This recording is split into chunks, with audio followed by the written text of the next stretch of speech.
quick disconnect and reconnect, and we're problem solved. What the hell? Hey, if it works, it works.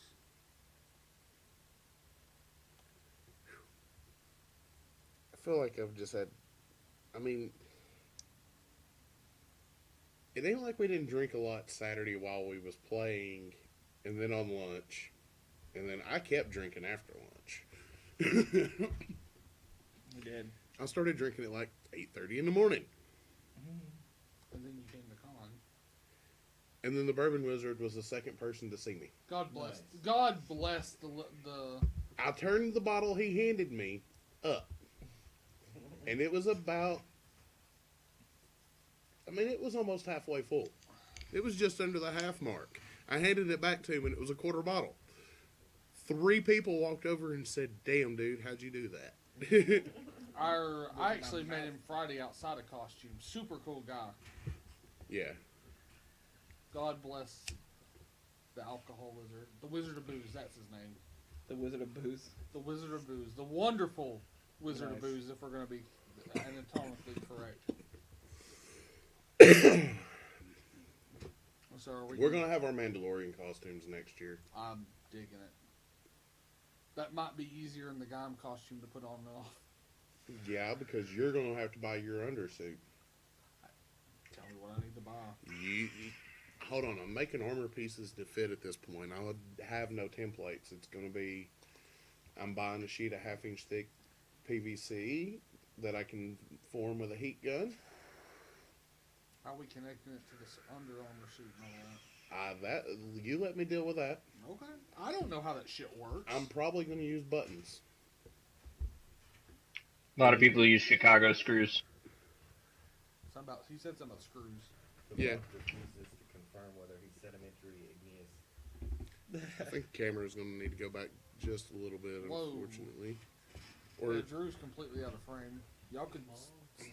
Drew, you could slide down this way somehow. there we go. Now we got everybody. He's got a notice I'm a me force senpai ghost. thing with the, Yeah, let me see if I Stuck can on his fix face. that. Oh, you saw the blue filter in? It was only on your cheeks right here, though, so it was like a notice me senpai kind of thing. Notice me, senpai.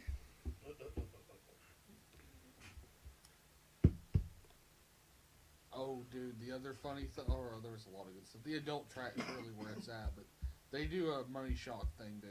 Like a money shot competition where they have models in their underwear, Mm-hmm. which there was a few really, really hot women doing it, which made that really better. They put targets on places in their body, and they had someone with a fake dick with the pump where it actually shoots stuff out, and they put pina colada mix on it and had them shoot across the room to aim for the targets for points. Yeah. Hey, I think that's the better than usual there. This is my hat. Yep. All right, there's a link that just got posted in chat. If Another you guys, one? well, if y'all, I'll pass it around. I also told everyone at work. We should be up to 50 followers by now. we are. Now we just got to get a bunch of people watching tonight, and then we're good. I think. We need to tell Sean to send his people over to rate us after he's done. Yeah. After no him and kidding. Joy done. Do they stream on YouTube? No, they're on Facebook. Really? Oh yeah, that's all. It's in Will link.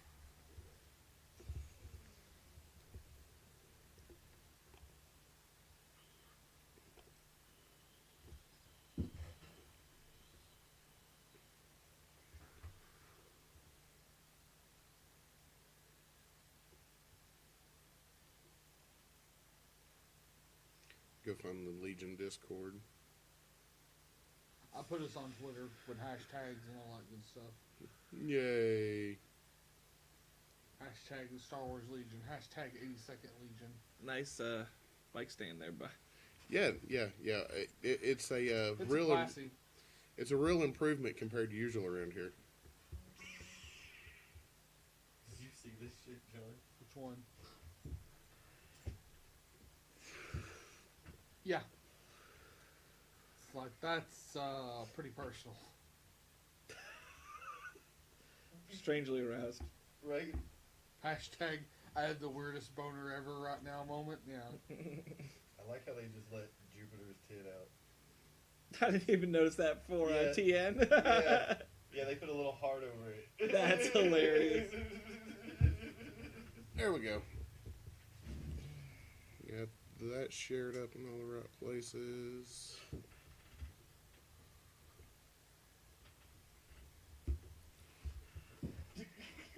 Why is Krillin Venus? What is that shit?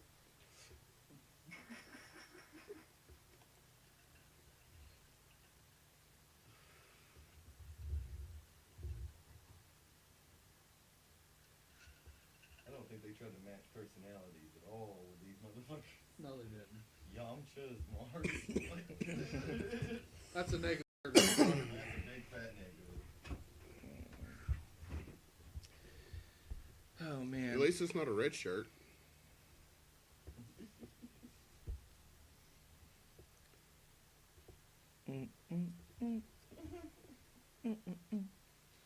Alright, and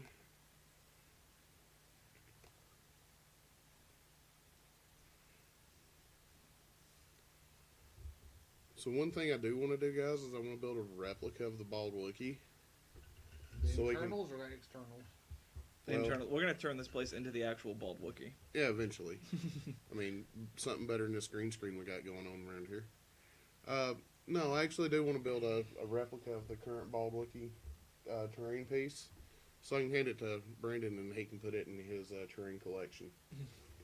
Well, It'll I mean, go with the Bushfax building. I've and- got another the big bottles of Jack Daniels in there. I just gotta finish it. All right. By the way, what is Bushfax yellow points? What is that? Because that's what Ryan kept talking about. I have no idea. It's the what that ranking system, and Bushfax is the guy that keeps up with all that. Oh, so that's what you're talking about when Yeah. we're talking about like it has to be on TTO and like Yeah. you have to have like X amount of games logged and stuff like that. Yep. Gotcha. You're getting close. You're getting real close. So how many games I need? Yeah. What is it, 9 or 10? It's 10, and you need a pretty good record on those 10 against players who are already ranked. Yeah. Well, maybe we'll have enough people Some- at Epico I'm not- Saturday I'm not- for it to count. 4 and 3 now, I guess, in my 10 games so far. So just above 7. 500. Yeah, I have 7 games because I went 3 and 1 in Knoxville and then 1 and 2. Well, being I should have won my last game too, but I just was out The of home it. team wasn't so good to you, was it? Oh yeah, that sucked. But I forced another game that I made a was lot proud of mistakes. We'll talk about it during my battle rep, but I made a lot of simple errors that I really should not have. I shouldn't have lost the game. Really, I just So should played we myself. go live and actually get this conversation and everything going? Yeah, and once Brendan's ready to hop in, we can just cut to the interview. If you Well, I mean, he's welcome to jump in at any time. We understand he's currently occupied at the moment, so. that's fine. We're super cash. Doesn't Oh, matter. yeah. A little too cash for our own good. Yeah, it works out. Yeah, I'm good with whatever. I think I'm almost finished with this quest. Cool, dude. Just hit us up when you're ready. It's Final Fantasy. You'll never be finished. It's true. I'm pretty sure I could probably level to max just on story quests. Yeah, probably. But where's the fun in that? I'm a total It is an total side MMO. quest whore, dude. I'm just like, what's this? Yeah, I can do that. What do I get? Just some basic ass materials. I don't care. I'm doing it. Played that one since they released it. Is that the MMO one? Yeah, Yeah. it's the second. Oh MMO one. yeah. They had to redesign the whole. Yes, I played because That's why I was like, I played it. when I bought my PS4, that was like one of the few games. Realm Reborn, right? Is it that one? Yeah, that was like Yeah. one of the few games that I bought my PS4 to play Destiny, but A Realm Reborn was also one of the other games that was out there, and it was really fun. Yeah. At the time, I played whatever the cap was, but I mean that was like 4 years ago or something, or 5 years ago. It's a whole different monster now. Is it? It's really good. Yeah, I wish I had time to play games like that anymore, I played man. it but before it was even around Reborn. yeah, I just don't even know. that's what It happened. was hot garbage. It was hot garbage at that point. But Yeah. like right now, honestly, I think it's the best MMO on the market. yeah. Well, I mean that's like what up against like WoW Classic and EverQuest Reborn or whatever it is. Or... It depends on what And you want out of it. there's a bunch of stuff out there. There's tons of stuff out Yeah. there, but I mean, like there's probably big 3 for me are like World of Warcraft, Eve, and Final Fantasy 14. Eve. Yeah, I lean way more towards an Eve type thing. Have you seen Albion? Which is Uh, basically Fantasy Eve. Yeah, that one seems pretty decent. Wait, is that one the top-down one though? Yeah, it's top down. It plays like a MOBA. Yeah, I wasn't that much into that. Yeah, my games have to be like pick up and put down basically. So I've been playing Fire Emblem Three Houses and Kakarot. So What do you think of Fire Emblem Three Houses? I really like it, man. Yeah. Like I said though, I'm a sucker for like dialogue and side quests and crap like that. So I love that JRPG type Yeah. aspect of it, And then I really want to do play Temtem, or Temtem is like this new Pokemon. I turned Eli onto that. Did you? Yeah. Oh man. I'm finishing my third playthrough of Three Houses right now, and about ready to Nice. go into my. I'm only on my first one, but I did the Demetrius house, the blue lions or whatever, the Kingdom of Fargus. Pretty cool. They just redesigned all the Outlands and Albion, and I haven't tried that yet. All right. So I guess we should probably talk about Star Wars Legion and get this Yeah, show on the we- road. We should I do get- an intro and take I- the shot that's getting warm at this rate too. Yeah. John's about his business. He is, and I can respect that. Because we're live from the Bald Wookie. It's the 82nd Legion. I'm your captain, Mr. I can only go 2-1 at a prime. Followed by, well, I decided I was going to be too drunk to do anything else but drink all weekend, Rick Hunter. He's legit right. And Drew, why did I have to get paired against you round one? They're called travel groups. I'm just throwing that out there. It's a thing. Anyway, I'm not salty. about it. Especially when you're local. I mean, even worse when it's cast co-host. I mean, we get our fair share of games in against each other. It's true. We once played in the middle of a snowstorm with just liquor to keep us warm. I That was literally true. walked in on it. It was like a gay porn. Oh God. All right. No. All right. No. And with 82nd Legion drinking game. Shot number one, ladies Shot and number germs. one. Pinky's out. Think he's out. Find me at Adepticon. I have prizes.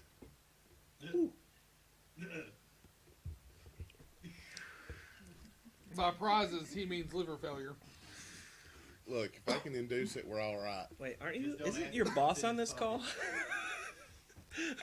Look, they allow coolers. I might have one with stuff in it. Well, let's put it this way. I can't drink on the job, You but I drink can. a break. I can do You my should, civil duty. If you do any of the narrative, they have the event decks where they like drop the cards into the middle of the round and stuff. You just have one that's like shot drops or something. Just make your own card and just slip it in there. No, All right, boys. when you get that fallen debris terrain, Yeah. I'm gonna do custom pieces of terrain, and it's gonna have the holders for shot glasses. Nice. You walk up, you set the terrain down, you pour 2 shots, and you walk away. There you go. I think that's a narrative we need to try around here one night. Yeah. Rapid reading shots. Yeah. Rapid reinforcements.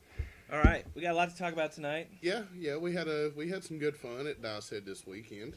Yep. At least me and you did. Yeah, I had a good day. I got to play some Legion. Got to get out the house, and it was a tough week for me leading up to that.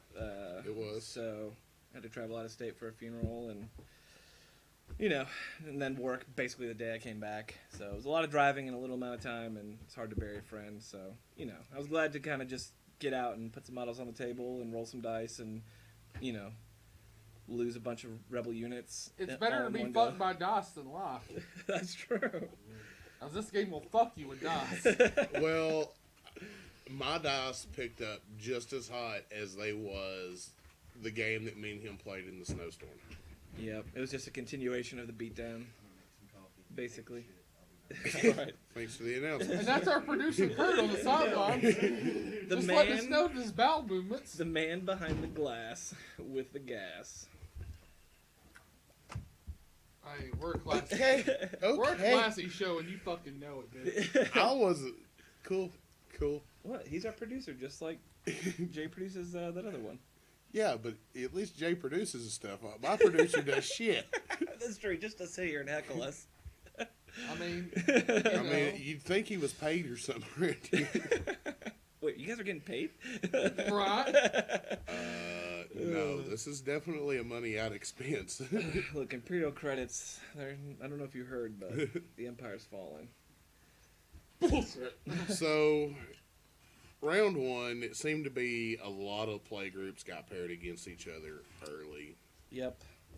Because Knoxville had 2 that got paired together. Mm-hmm. We got paired together, and I think, well, there was only one Atlantean, and he had the bye round 1. But then someone showed up and he played him and beat him anyway. So Yeah. Was it who? Was it Tim? No, it was Michael. Oh. Tim wasn't there. He was in Birmingham playing X-Wing. yeah, with Such bad Stefan, I think, taste. right? Yeah, well, he was with that. Well, I mean, not necessarily Yeah, with Stefan, Stefan but the was down same. there. Yeah, for that triple tournament or whatever, the 3 faction.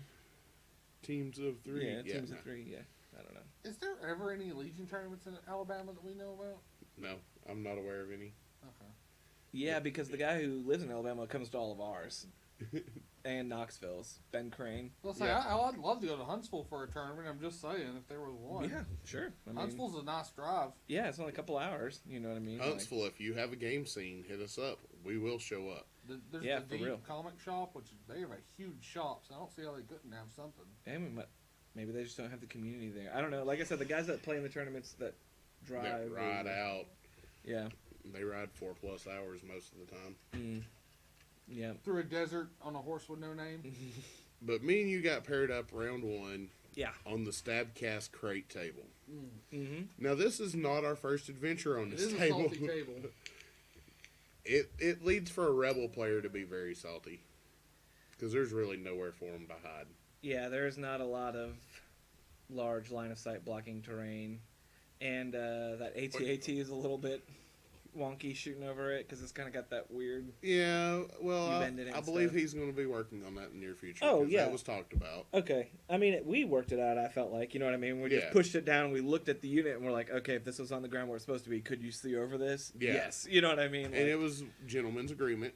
yeah. Something else that I do want to bring up is I looked at my opponents all day and I said, are we shooting lightsabers and guns? And what was your? And it was unanimous between everybody I played that we wasn't shooting lightsabers and guns. Well, good. I think the new And it wor- RG and will the- address that, right? Or maybe not than this one, but It's down a the line. tournament regulations coming up. okay. I don't know what Brendan can or can't talk about on that, but we'll Yeah. get his thoughts on it. Okay. It's it's on the way. Yeah. There's going to be changes, and that's what we know. I mean, even me, man, I don't even have that information. Okay. Like, I couldn't tell you what they're Yeah. planning on doing because I honestly don't know. Yeah, like I said, I didn't think it was going to be this RG that's coming out with all the tank rules and all that It's stuff. the But tournament regulations that we're getting sometime in the very near future. before Worlds, Yes, like a new floor document. I believe so. Okay. Wow. I don't know that we're going to get it before Worlds or not. Okay. Yeah. Gotcha. Say, Very Worlds true. is in Well, March, isn't it? End of March. Well, for one, I'll just quick tangent right here. I will say that I love just how open the communication is. I mean, like I've never been a part of a game that with someone like Alex Davey and Luke. Luke. Yeah, you know what I mean. Like just Matt. how they are Matt's pretty been very you know, responsive today communicative. on the Facebook. Like when that Asmodee spread leak dropped, they were just right on top of it. They're like, "All right, we're having a stream now. Here's all the stuff," you know. Like, and you know, I don't know. I just really like how they're very reactive in a good way. Like they're proactive, almost. You know, they're answering questions. They're sitting in on streams and commentating. You know what I mean? Like, there's just a genuine excitement from those two about the game and how they want to make sure it's the best It can be. product. Yeah, you know what I mean? Like, you know, you can only do so much playtesting internally when you put it in the hands of thousands of players and get feedback from them regularly. You know we what break I mean? stuff. Yeah, we will. Comms relay, anyone? You know. Man, I'm glad I got my last 2 raw out. If I don't lose to Ryan, Rest in peace, Shoreline. Rest in spoiler. peace. Shore troopers aren't going anywhere. I promise. No, Shoreline is what I said. Rest in peace, Shoreline. Shoreline's not going anywhere. It's I really promise. it's got its place. Yeah. It just Passing a loses- free order to mortars is still really good, and with the T-21B is still really good. I'm passing a free order and passing it to an E-Web. If I'm Yeah. going to spend the kind of points for the mortar, which 3 white and suppressive, critical 1, that's really a pretty good dice pull. Well, like, what do you have competition-wise for the support slot for Empire against an E-Web? Like, what do you have? Dewbacks and... Speeder bikes, Okay. I mean, speeder bikes have their place if they're alive at turn 3. I think dewbacks are probably your best bet. But points-wise, they're expensive. Yeah. They're a very particular play They're style 100. too. You might as well figure 110 points for a Oh Dubak yeah, unit. absolutely. That's putting Rough the flame estimate. on it. Flame on. Do we also only have 3 support? I guess we do. Yeah. It's 3 and Yeah. 3. Okay. But we played a game of sabotage, major offensive, minefield. No. Yeah. We didn't play Minefield. Did? I don't think we did. It must not have been a blast. It was. It wasn't limited viz. No, because I made sure to Yeah. definitely let limited viz. So it'll fly caught. It could have been Minefield. So here's a question, Cap. Will the new rules be in effect this weekend for the? The new RRG will be in effect this weekend for our event because it goes live the 28th. Our event is the 29th. There's no weird random lag time between when it launches and when, No. when you can use it. No. Okay. Good. No, that's why we were giving it a week in advance. Gotcha. That is the lag time. We're currently in that. Gotcha. Okay. Yeah, I get it. I would love to run my shoreline one last time, but I run That's it right. I last remember week. I was talking about You that. run yeah. you run it in a home game where we're like, okay, you can. Run Yeah, I mean, Where airspeeders are still 175 points and snipers have Pick- infinite pick and range. choose what you want. Hey, I'm fine with that. I miss infinite range snipers. We get it back kind of with Iden Versa, but You get one, yeah. You get one, make your bag wonky, and unless you drop her as your commander, I guess. But I think I posted a picture of what me and you played in round 1 in chat, so I'm actually digging that up. okay. Well, anyway, so we get deploying. You're running your ATST shoreline list. Clear. It was clear. Okay, It was clear. That's what I conditions. thought. I'm running my same rebel list I've been running for a hot minute with 2 tauntauns and the laser cannon. One Something I Mark II. want to say about my list is apparently the list I chose in my phone was at 789 Uh. when I originally looked at it. So I had electro binoculars to Veers. And you want to talk about something that was money all day long. Yeah. Well, cool. Veers, here, have a name token. Hey, sure. Here's 3 aim Or tokens Krennic, now. here, have a name token. Pass. He was my mini Veers. Yes, he was more expensive at 113 points. Yeah. But he didn't. Ryan was the only person to kill him all day. Veers or He Krennic. played Krennic. I played a Krennic short. Sorry, he played Krennic and put electro binoculars on him. oh yeah, I mean I feel that I had critic benefits Strict, extremely aggressive, and from- binoculars on Krennic. Yeah. So he was a pricey little unit, but he Boy, was did- money he all was- day long. How many times did strict orders save my troopers? A lot. Aggressive tactics is sex. I mean, let's be honest. I wish I could play aggressive tactics. It looks like Aggressive it looks like a tic-tacs. really fun card. Yeah, but I mean, you're not forcing issues on rebel troopers all the time that would benefit from a surge token. You know who would? Basically, no other rebel unit because they're all bi-surgical. So. Yeah. I was gonna say your mom, but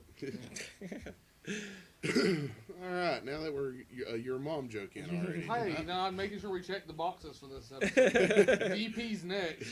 Oh, God. boy. Anyway, so game 1, you immediately blew my laser cannon off the board. It was the biggest threat to my ATST. So From- yes, I did move up. And That shoot makes sense because that unchecked that the pizza gun will fuck the it. ATST. Hold on, he wrecked it with the one shot that he got off in it. Yeah. Drew, I wound up playing a little mini game with the ATST all day. Who can put the most wounds on it and or kill it? Did anybody kill it? Nobody No, killed it. Nobody killed it. Drew put 4 wounds on it. And I won. Woo! At least you won something. Yeah, for real. I won the respect of my opponent in round 2 and 3. Does that count for anything? It Hey, that goes a long ways. does. That's the main thing, is building community. But we right? played a game of sabotage, and it was sabotage. I just killed a couple of units to kind of. Well, I mean, once you killed the FD laser cannon, right, I had no choice. I had to, You had to be aggressive. yeah. So, I mean, I did as best as I could and push I my was way red up player, and I was okay with it. Yeah. Yeah, because you're 70 points up in turn 2. You know what I mean? Like, or turn 1. I whatever was it was. 70 points up the third activation of turn 1. Yeah, exactly. Rolled 12 bajillion dice into a white dice save guy And with no line of sight blocking terrain to be seen. Really. But anyway, it was a good game. I mean, you know, like I said, it was a warm up game for me for sure. And I told Cap, I was like, you know, I'm glad I got to kind of break in, let you get rolling with your shores, and we still played well. I thought, you know what I mean, like we there was no easy mode there. Oh yeah, definitely not. I mean, I think I conceded at bottom of 5 maybe, Yeah, something like that. yeah, we rolled it on out for a good ways. Yeah, we did. And then we went to lunch. Yeah, to the slowest Mexican restaurant on the planet. Yes, yes, but. We're like, oh, it's Me quick. and Mexican's quick. We'll get that. Me and you, we conceded, and there was still like 15 minutes left at the end of the round. Yeah. So we go drop your mat off in my car, and we go to the Mexican restaurant inside the mall where Dicet is located. Yeah, the food was good. We get there, and we get there earlier than everybody else because we had a 10-minute head start. Yeah, because I was like, why are we still playing this game? I'm gonna lose. Let's just go start having a beer. Like, let's go. That's the most logical thing I've heard yet. Yeah. We ordered lunch, and we've pretty much finished eating by the time. I put in the group chat, I was like, yo, we're at the Mexican place if anyone wants to come have lunch with us, and 10 dudes showed up. There was there were 16 people in the tournament. There was we had 12, 10 sitting at the table. 10 players sitting at the table with Yeah. additionals from who knows where else eating with us. Yeah. Rocket. Yeah. It was awesome. That was a really good lunch. I had 2 of their quart glass Bud Lights. Yep. How'd that work out for you? Well, I have a horrible tradition at these events with eating lunch with my round 2 opponent. Well, in this case, statistically, It it more was- or less was going to. Yeah, true. But it's becoming commonplace. Yeah. Yeah, and then I had one of those margaritas where they put the little mini Corona in it, and then you like lift it up as you drink it, and it like fills it back up. You know what I'm talking about? Yeah. And so we have we're There's a already picture over 5 minutes or 6 minutes. The round is supposed to, the pairings are going up or something like that. But there's 10 of us, so we're like, I mean, What are they going to do? he's Kick gonna us all? disqualify all of us. I don't think. There was like So- almost everybody from the winner's bracket there, so it Yeah. would have been funny. Yeah. So I was like, guys. So the guy sets it down. I was like, I've got less than I'm like negative 2 minutes to finish this thing because they were so slow bringing it out. Yeah. And he's like, good luck. And he hands me a straw and he's like, you'll need this. And I was like, I'm going to need some help. And so Tim from Stabcast was sitting next to me. And I was like, Tim, hop in on this, man. And he's like, all right. So he like jumped in. And then he like, Will jumped in on it as well. like Tim backed off. He's like, I can't do it because I'm just like, I mean, it's one of those huge like fishbowl goblets, Yeah. I'm just like, I gotta slow down because I'm gonna brain freeze. And Will's like, I'll hop in if you need. I was like, so I like tagged Will in and he jumped in. And then I was like, okay, all 3 of us. So we all 3 finished this giant Yeah. margarita with a Corona. And in I'm it. finishing my last beer because it showed up at the same time his did. I've seen you chug a beer before. This is That's- one of those 32-ounce dollar Again, store I've seen him. glasses. I've seen him with a beer funnel made out of a Pepsi bottle, a hose, and some duct tape. That's all we're gonna say about that. Besides the There vomit was orchestra. there was 120 something beer cans picked up out of the yard the next morning. Yes, there was, and It's I a was lot. not the one to do it. I picked them all up.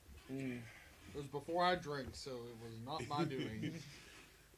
So round 2, I got paired against Sawaski, and it was a battle of the podcast. My Stabcast brethren from the north versus the poor old 82nd Legion down here in the south. And they beat you like a redhead stepchild. No, me and him played a very tactical game, and it just worked out to where I didn't have a win condition at the end of turn 5. Ooh, that's rough. So, What were you playing? Sabotage, Battle Lines. Gosh, sabotage again. Yeah, I Rock played, Sabotage. well, game 3 is, I could not wait for. The new pack. Yes, No, I just absolutely it's the cannot only wait. thing releasing next month, and I'm no, all- we get a tank next month for the droid players. Okay, it was supposed to be this month, but yeah, I get your point. So you can't say it's the only thing when it's not. I Yeah. at least want to be somewhat The out tank is still is got an estimated list date on the website. It's It's March delayed. 20th release Which, from FFG. which tank? The AAT. droid- Oh yeah, I heard it got delayed. So. It's got a March 20th release date on it. hmm The same day as the objective. I'm okay with that. Yeah, that's They fine. drop a week before Worlds. We can't use them at Worlds, but I can at least figure out how I'm going to light them up and make them stream worthy. I can't wait to play. I still can't wait to play the new objectives. Something fresh. True too. Drew, how long did it take you to play a game of Sabotage? My first game of Sabotage was in the Prime Championships at Knoxville when we all went and played. That was the first time I'd ever played Sabotage and Moisture Evaporators. I'm good at this game, I promise. And oh god, me and Ryan just had it was more of a chess match than it was a bang bang shoot 'em up. Mm. He put 2 wounds in on the ATST by the end of the game. Thank you, Shoddy. Oh yeah, he was running the shotguns. What do you think about those? I put them together, but I decided not to bring them because I've never put them on the table. So They're a range 2 unit.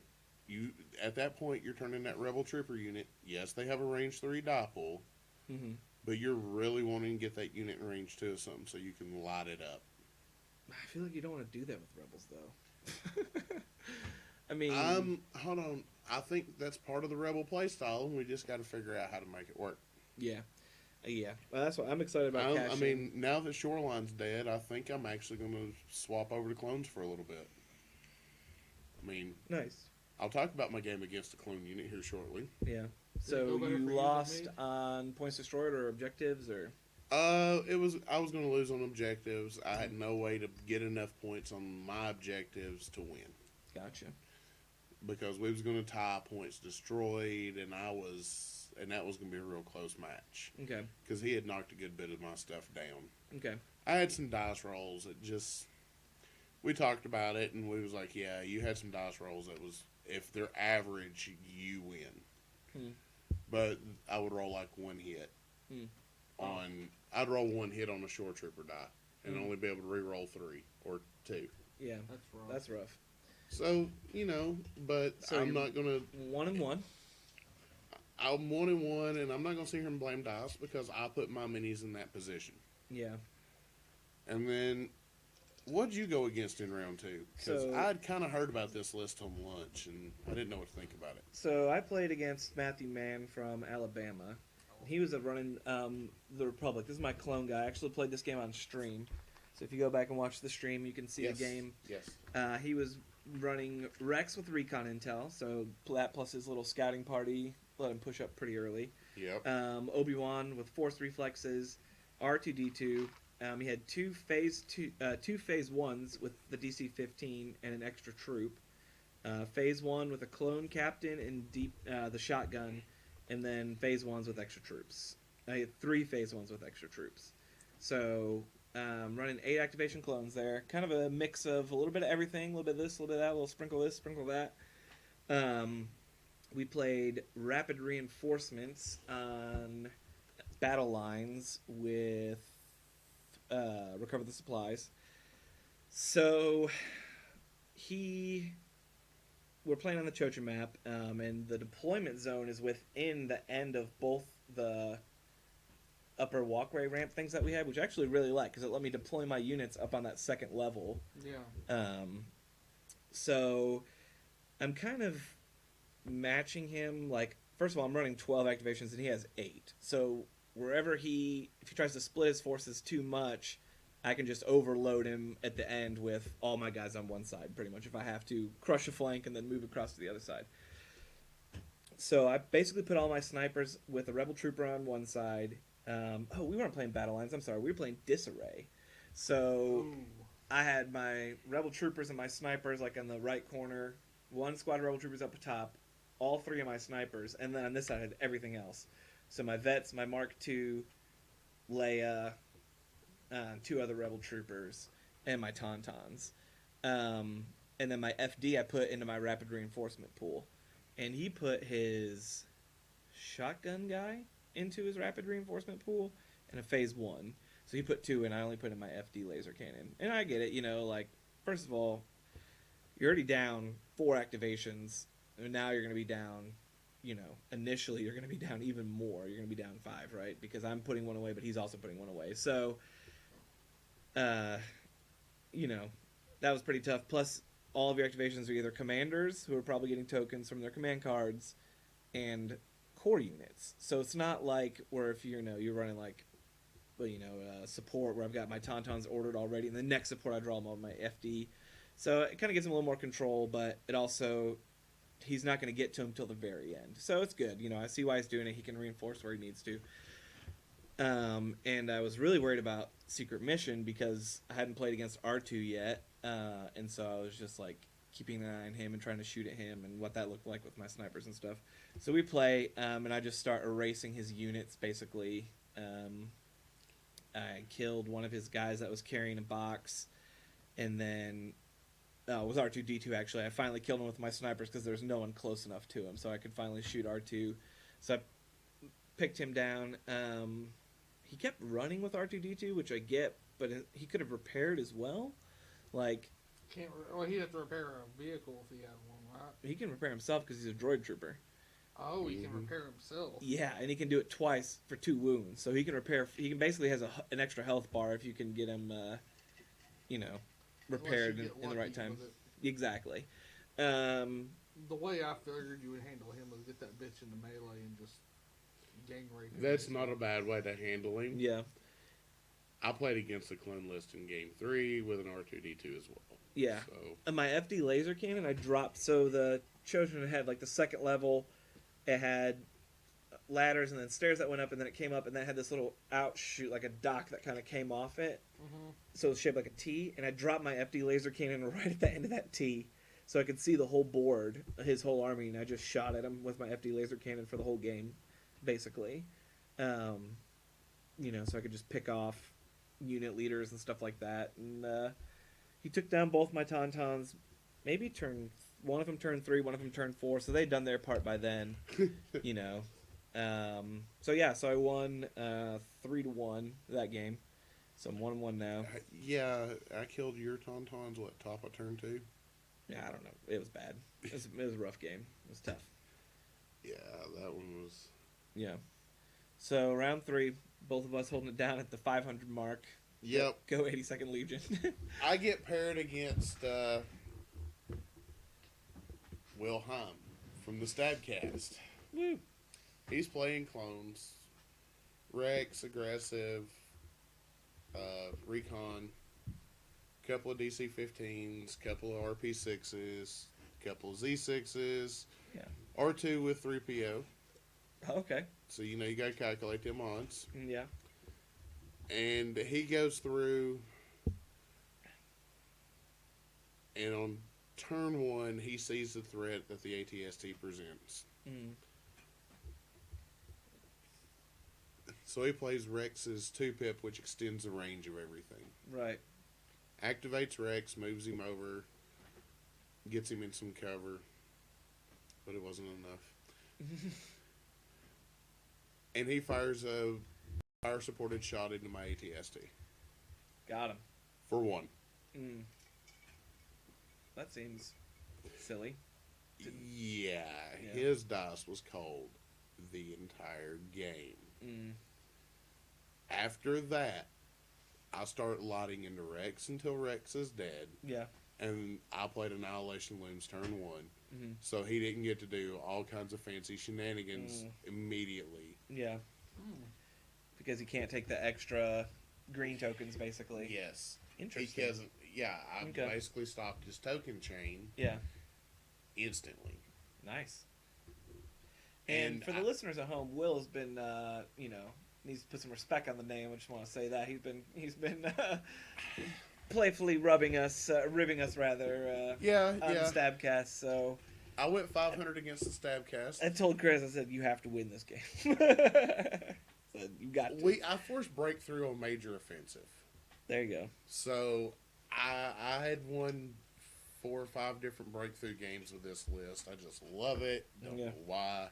Oh, it's always a come at me, bro. It's because I can go park my ATST in your deployment zone and shoot at things, and it's already Not a much point. you can do about that at that point. There isn't. Yep. Except say get wrecked, bitch. Pretty much. I just start once I pick Rex off, he moves the commander over to R2, and round 2 I put a single shot into R2 for 2 damage. I let it go. Mm-hmm. I didn't try to shoot him or anything else. Just let him sit there. Once the end of the round came, cleared suppression. I got the fire support. R2 got fire supported into my death troopers. That's a lot of damage. With his little arc welder thing? Yes. And the clumsy kick? Arc welder, clumsy kick, fire supported by Z6 squad. How'd that work out for him? Well, I guess you can't clumsy kick because it's melee only, but... The death trooper saved everything. See, that's why you have to run whatever the flamethrower one is. I mean, they saved everything that that R2 threw at them for 2 turns. Yeah. And then top of turn 3, I nuked R2. ATST? Clone Death trooper, fire supported by the mortar. You mean the Death Trooper fire supported by the mortar? You said Clone Trooper. Or Shore. Oh, Shore Trooper. Okay, gotcha. Shore fire supported by the mortar. Gotcha. And it just nuked R2. He saved 2, needed to save 4. Mm. And What'd you- once I nuked R2, I just started playing the suppression game. What did you think of C-3PO? Playing up against him? I was more concerned about the run of the deployment zone. So once he got him out and away from the rest of his army, one half of my list focused on dealing suppression over to what was my left, Mm-hmm. which was about 4 different units of clones, 2 barks. Once I dealt with all that, and I had them suppressed, there was many times where he had units panicking because they just couldn't rally suppression. Yeah. And they would panic, and then he'd have to move them back into position. And every time he'd move them back into position, that was the only thing they could do. And then I would just open fire with a squad that I would split fire with a T-21B into 2 2-man squads. So good. Put the T-21 in a range 4 the squad, and then the rest of the T-21B shores into another 2-man. And if I did, worst case scenario, I put suppression on both of them. Yeah. Best case, I removed yet another model from that unit. The T-21B is like its own squad, basically. Yeah. He You know what I ended the mean? game with 2 models on the table. Oh, jeez. Wow. All right, so that was the thumping. I lost silver bullets and a mortar. Gotcha. Not horrible. No. Yeah. Man. It was just So 2-1. All you need is for your teammate to win out. Yes. To push you into 3rd place. Yes. So I played against an Imperialist again, round 3. How'd that work out for you? It was another ATST. It was Michael Gorecki. This ATST was fully loaded. Had everything except the mortar on it. Had the grenade launcher, the twin light blaster, the chin gun, obviously. Running the surge pilot and link targeting array. Then he had 2 speeder bikes with a link targeting array. Then he had Veers, Imperial Rail Guard with electro staff, and then Got some to deal with them Stormies. pesky operative Lukes. Yeah, he had some Stormies with DLT maybe. He had Snows with flames and an officer. He had 8 activations. So, anyway, I lost this game in turn 0 for 2 reasons. Number 1, I was like, I have 12 activations. He has 8. I'm gonna play Breakthrough and just run my guys across the board. Well, that would have been good if I'd actually done that. And then number 2 was I was like, okay, I'm gonna play Minefield because his speeder bikes with the compulsory move, you know where this is going. With a compulsory move, we'll have to fly over these mines. Well, guys, if you read the card Minefield, it specifically says that repulsor vehicles do not set off the mines. Did I read that before the game? Hell no. Because you know what? I'm fucking good at this game. I don't need to read So that. how'd that shit. work out for you? Terribly. You know, the man goes from runner-up to 1 and 2 in a matter of weeks. We were playing. I know. We were playing the Felucia table. I told you I lost the game in turn 0. Yeah. We're playing the Felucia table. It happens. There's not a lot of LOS blocking. It's just a lot of heavy foliage in the table. You know what I'm talking about? The one Yes, that yep. yeah. It was at Atlanta 1. It has it's got like a few. It's got like a TIE fighter wing that's pretty tall, but his ATST could just see over everything. So Yeah. Beautiful. I was in You can't run, you can't hide. Yeah, I was in no Get cover. run, bitch! I'm the juggernaut! I was in no cover the whole game. But my opponent was really great. He said it was the most fun game of Legion he's ever played. I'm pretty sure it was! Yeah. But, you know, I feel like I didn't get salty, you know what I mean? Like, I was getting creamed for a lot of the game. And actually, came down to points destroyed. So I had two pretty solid moves. I had Leia in his deployment zone to score, and his plan was he was going to shoot her with the Royal Guards because she was at like 3 wounds or something like that. Smart choice. Well, I ran my snipers into melee with his Royal Guards. You what? I ran my Oh. snipers into melee to tie up his Royal Guards so he couldn't shoot at Leia and delete her. And then he had a unit of stormtroopers because his ATST was in my deployment zone. He had a unit of stormtroopers that was about to run into my deployment zone, so it'd be 2-1. But I had my FD cannon right there, so I just 360 full pivoted and shot it, and they put a suppression on him. And he's like, "Kai, you didn't kill any of them." And I was like, "I didn't need to." Goes to the suppression roll, whiffs both rolls. They panic and they run to the edge of the board. They're almost off, but they don't actually die.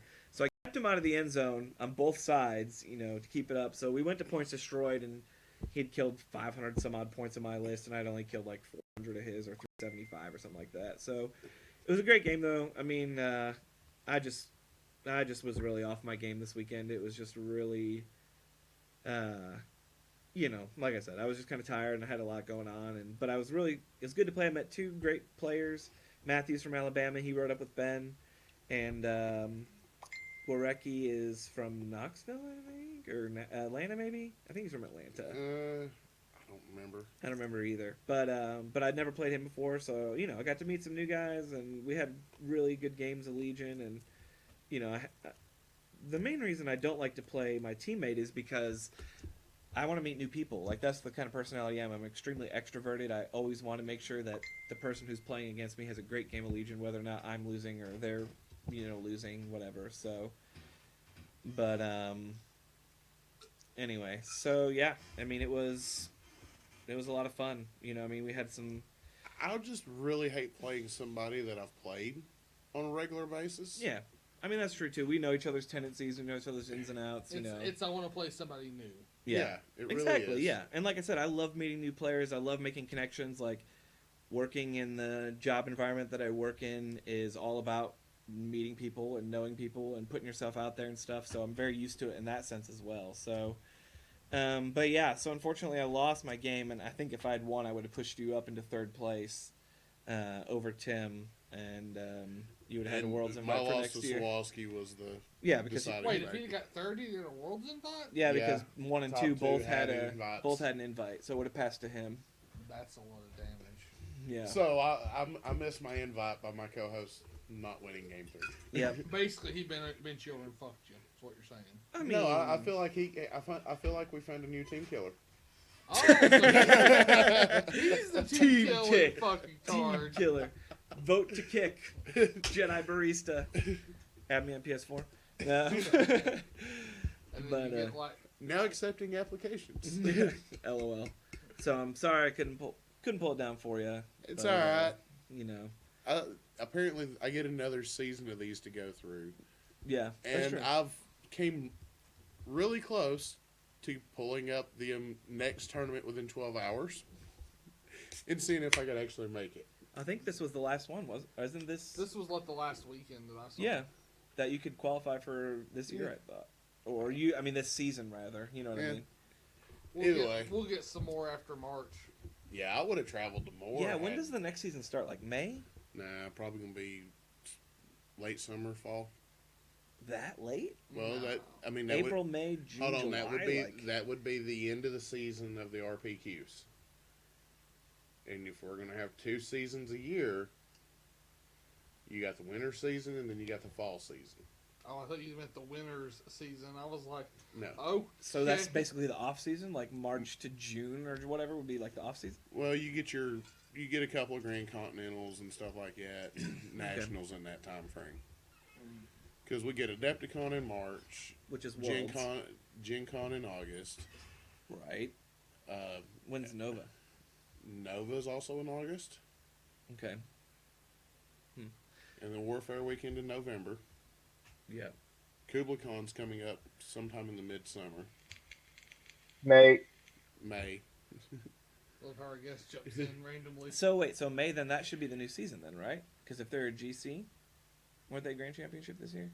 Or no? there's no word on whether they're getting the 19 kit or 20 kit. We don't know anything about the 20 kit. Okay, gotcha. So we don't even know when it will go into effect or start or anything like that Yeah. yet. This is all speculation at this point. Okay, I mean that's fine. I mean, you know, But- What we need is someone just inside pa- to spoil it so we can Just past find out it, early. just past history leads me to believe we're going to get our next round of primes because applications didn't for they- that they yeah. just took applications Right, yeah. for them. That's the reason why I'm saying late summer. did anywhere in early fall. Chattanooga or Dowshead did. Yay. oh they did? Yeah. Would they have it in a hotel? I guess. Dowshead There were did. RPQs. There were RPQs in May of last year. That was when they started the RPQ season. Okay, yeah, that's what I thought. Like basically March, the end of March is Worlds, and they take kind of the month off of April, and then May kind of kicks off the season. You know, but I'm gonna bounce for that because I got a doctor's appointment in the morning. Have fun. all right, man. Yeah, Good night, dude. I hate the schedule that I'm currently on for the next 5 more weeks. Well, moving on up in the world, you know, all that. After that, I'll be able to get a lot more drunk on show too. Which That's not always a good thing, sir. Well, good night. No, yes it is. Good night, man. And then there were 2. Yeah. Well, Anyway, so overall, though, I mean, I had a great day. I left basically right after they handed out prizes and stuff because I was ready to just get home and spend some time with the fam. So, I hung out and I got to watch the finals, and it was the Knoxville winner of Michael Henry Mhm. and Ryan Sawaski. That's the one I lost to, right? In Knoxville. Yeah, that's Yeah, the one okay, you yeah. lost to in Knoxville, and Yeah. that's the one Ryan I lost to in round 2. Right. Okay. So that game was pretty good. Oh, dude, it was another chess match, but it had a lot of bloodshed on Ryan's side. Yeah. I think he ended the game with less than 10 models on the table. Well, that's the rebel way, man. I mean, that's, It really is. That's how we do it around these parts, you know. So, anyway, yeah, I had a fun time. You know, I'm glad we got to stream, and I'm glad I had a stream that went off without a hitch. yeah, The only time I shut it off was when we went to lunch. nice. So, Yeah, and they changed the table around for the last game. yep, it was the table I played on in game 3. So, Okay, how was it? Yeah, but just we just It- need it- more scatter terrain, man. No one has enough scatter terrain, like I mean, or hold on. area terrain. You know what I mean? It It's- needed it's area all- terrain that yeah. was. It's just all. It was walls. kind of like your Felucia table. It was walls or vegetation. Well, the thing about Felucia too is like you can't get your models really up in there. You know what I mean? Like Yeah. if it was area terrain forest, that would be great if I could move guys into it. But I could basically skirt the edges of it, and that's it. You know what I mean? There's a few parts Right. where you can kind of work your way through. Like one of them has a bridge through it, like that metal bridge, and then one of them has like a little footpath kind of. But that's it. You know, it's just, you know, I don't know. I mean, of course, as a rebel player, I'm always going to want more cover than less. But and you know, I'm normally line of sight is good, but it also just kind of makes the game a little boring. You know what I mean? It's just, can I see that guy? No. Okay. Can I see that guy? No. Okay. I guess I'm shooting that guy because he's the only guy I can see. You know what I mean? Like, Yeah, and that could be also your opponent forcing a target priority. sure. Yeah. Because I've definitely fed a unit out to the wolves.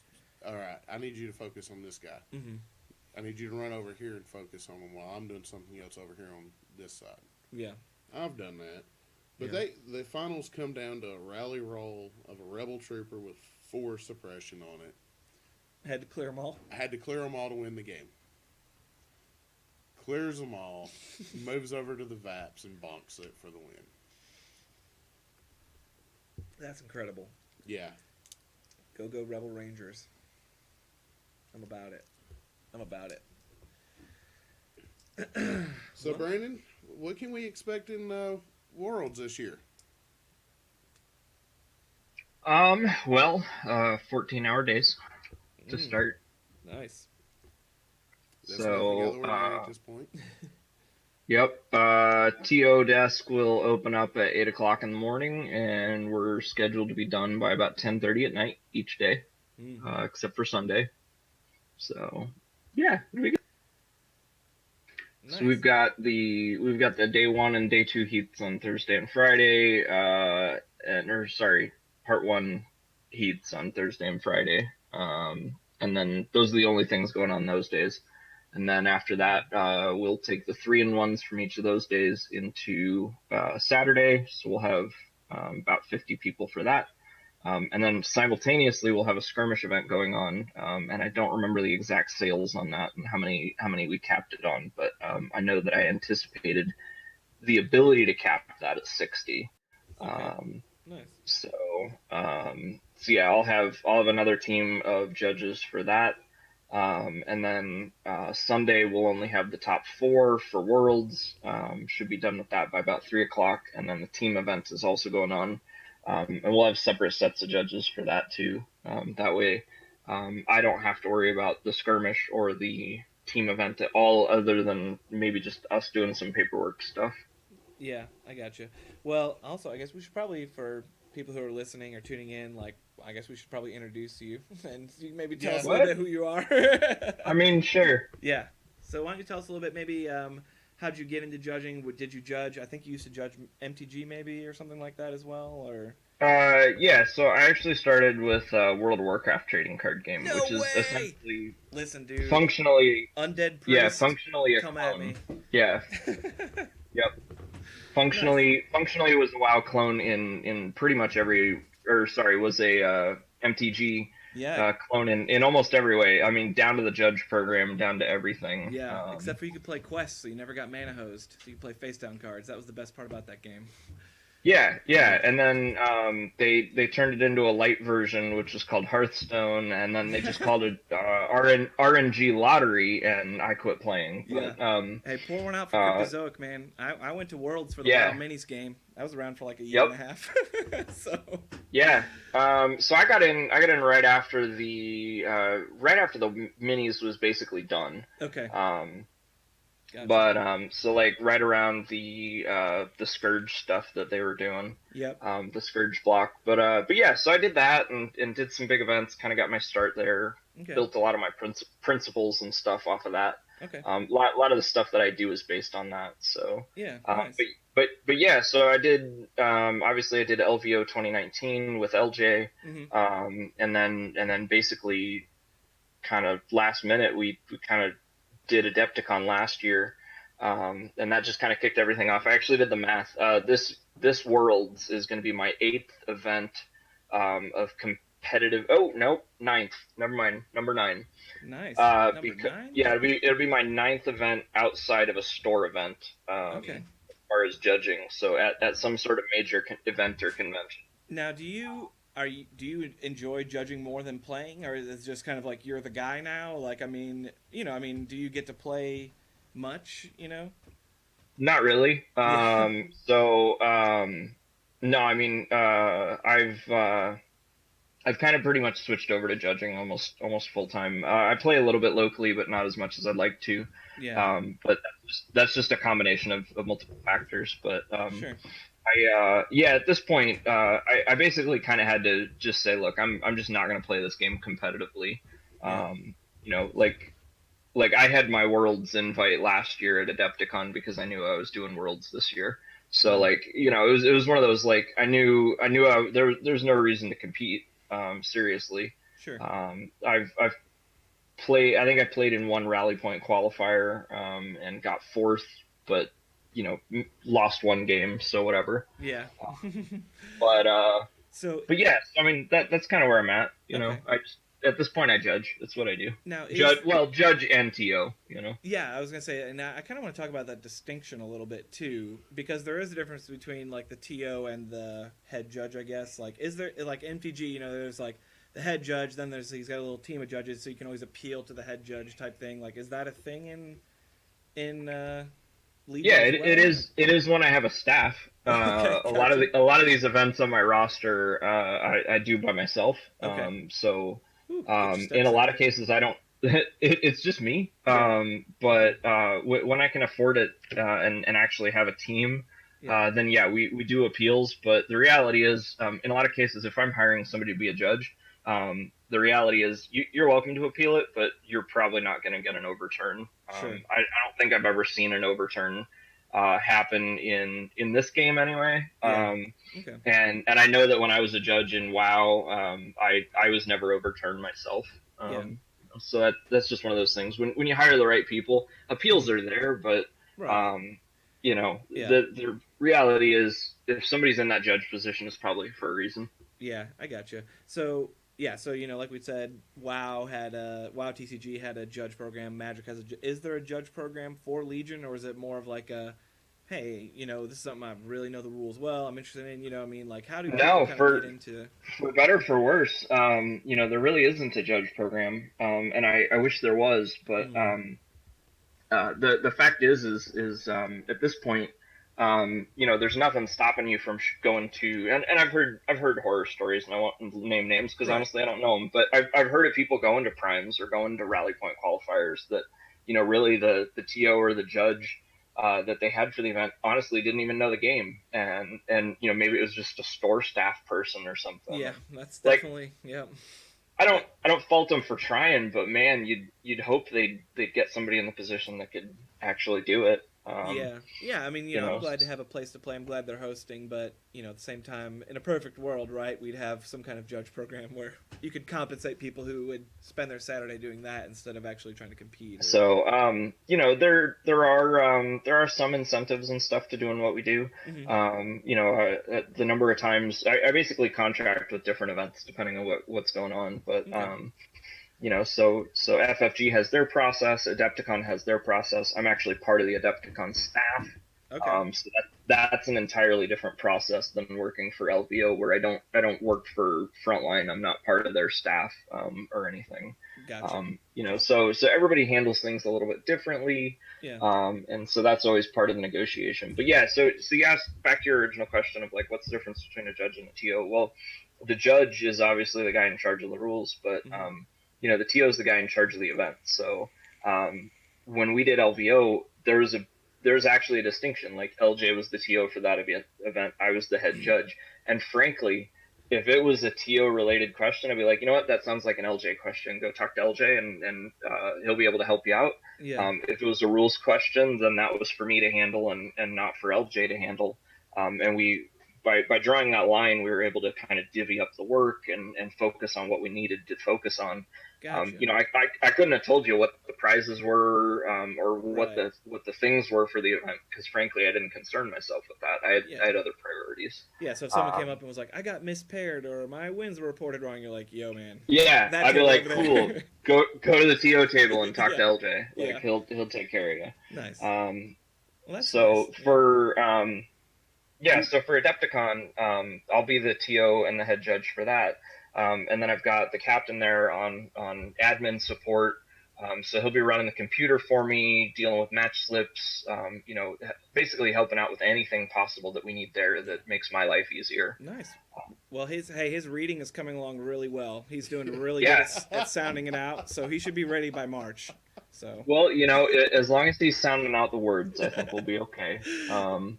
But yeah, and then I've got a couple of people who have volunteered to help judges. Nice. And so I mean, it's interesting. Like, this is World Championships, but I'm gonna have a number of people who I haven't worked with before, and that's fine. Like, Yeah, I was gonna say, is there any way to vet those people or anything? Really, like, is it just kind of word of mouth in the community? Like. Yeah, lot of word of mouth, Yeah. lot of reputation. Thankfully we're a fairly small enough community where we can kind of Yeah. Ask around and stuff. And I do a little bit of quizzing, and I do a little bit of questions like, hey, what's your experience? What's your background? Tell me about yourself. Yeah.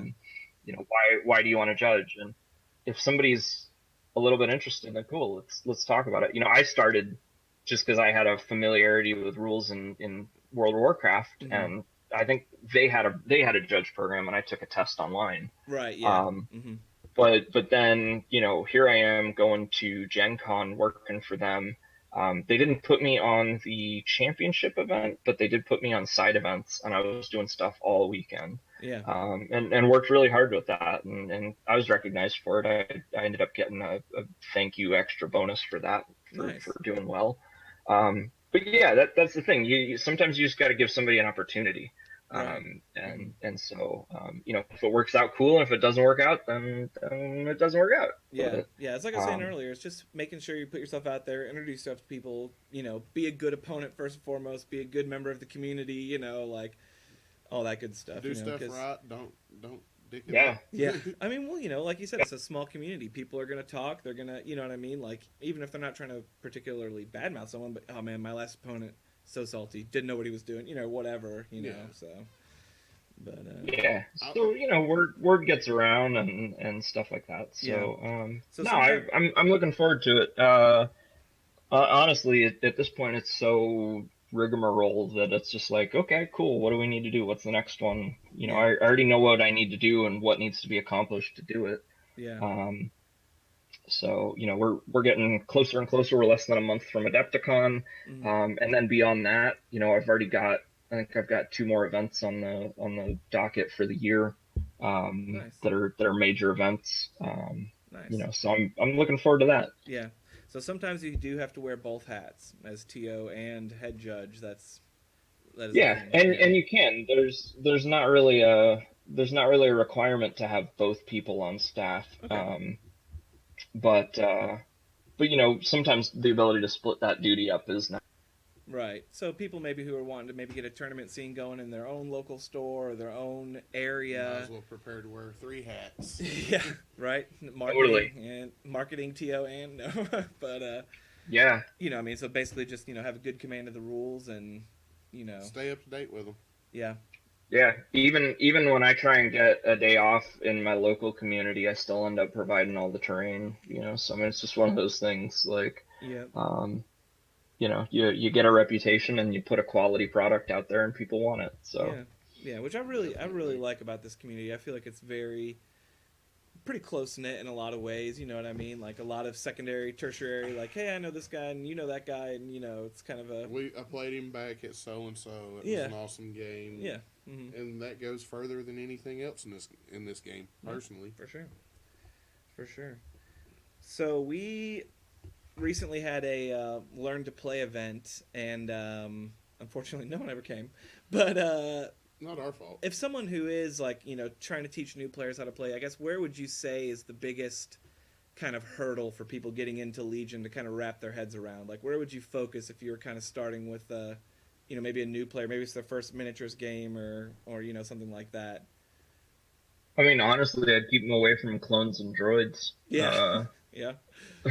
I mean, as much as I love both factions, I think from the perspective of learning the fundamentals of the game, the clones and droids have too many things that they're allowed to break the standard rules. Right.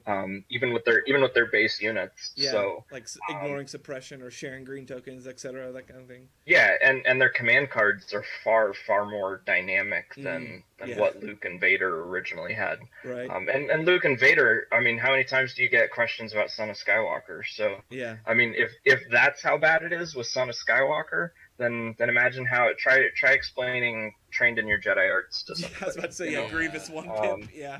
I've had to sit down and reread Grievous's 1 pip 8 or 9 times to truly figure out how it plays out. And that's Yeah, gonna get so confused.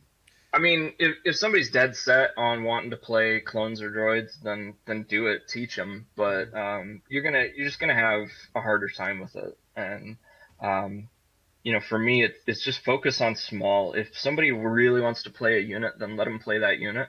But I just go back to basics. I use the learn to play, or similar to the learn to play. I don't necessarily follow it to a T, but I'll be like, here's a squad of 4 stormtroopers and a DLT, and here's another squad of 4 stormtroopers and a DLT. Here's some basic speeder bikes. Here's Darth Vader with a couple of good upgrades that you should take. Yeah. And just keep it simple. And I don't really even worry about points, right? Like I don't Make add it it up fun and and make sure that balanced. it's even. Yeah. Yeah, and then 3x3 battle lines with no objective. Just kill people and Kill pick up them all. some models. Yeah. Because that's what people are expecting when they get into the game. Mm-hmm. And then once you've got them a game or 2 in, you feed them objectives. Yeah.